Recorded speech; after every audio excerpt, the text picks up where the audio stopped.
5 seconds to go.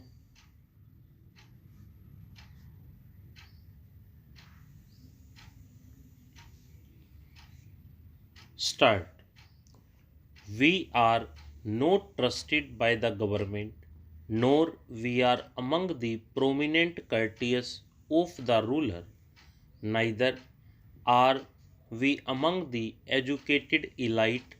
We have no share in trade or in industry, nor do you find us in civil services or in the business.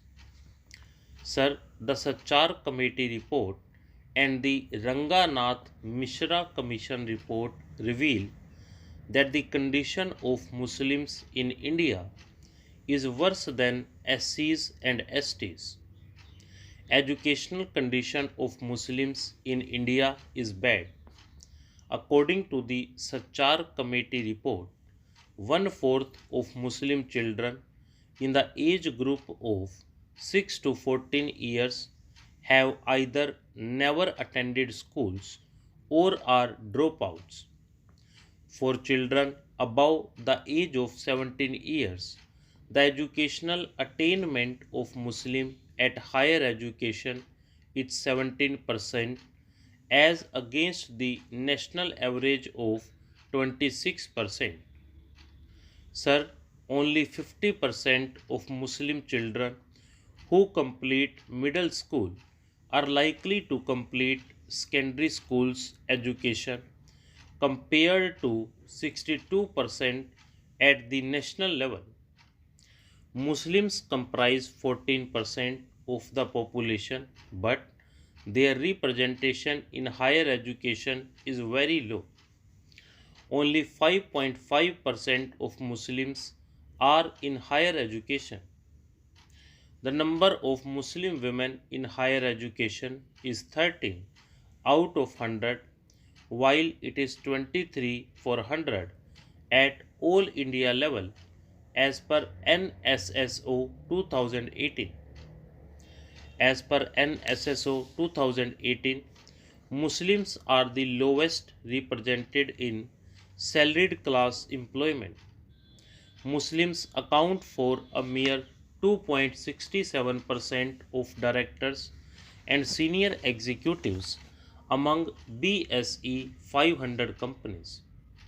Sir, in 2022, only 21 Muslim students, that is 5% of total students selected for the civil services examination such as IAS, IPS, IFS, etc. It was 4.0% in 2021.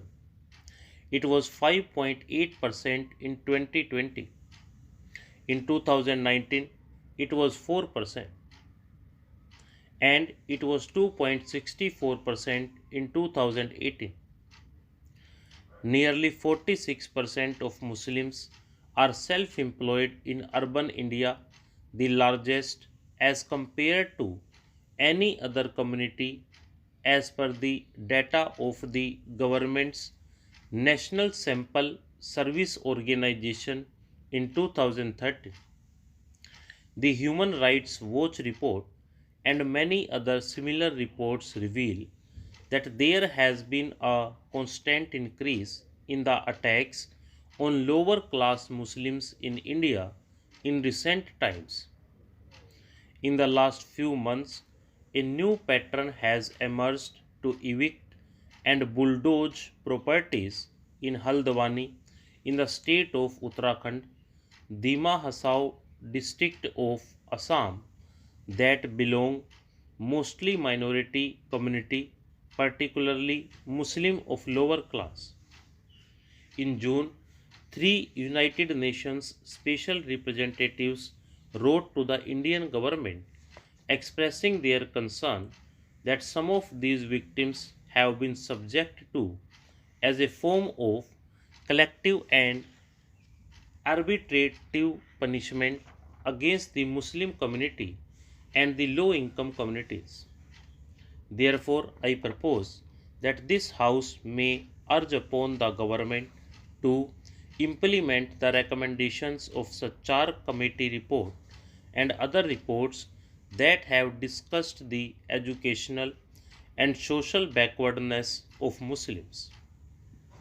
Reinstate and enhance all those scholarship and educational upliftment programs that aimed to improve the higher education participation of Muslims. Help madrasas to modernize with special infrastructural fund. Develop and implement special affirmative actions for Muslim women to improve their higher education in central universities, institutes of national importance, and work participation of Muslim women. Form a commission to study the representation of Muslims in university spaces, including higher education, and in the private and public jobs, and their representation in higher education.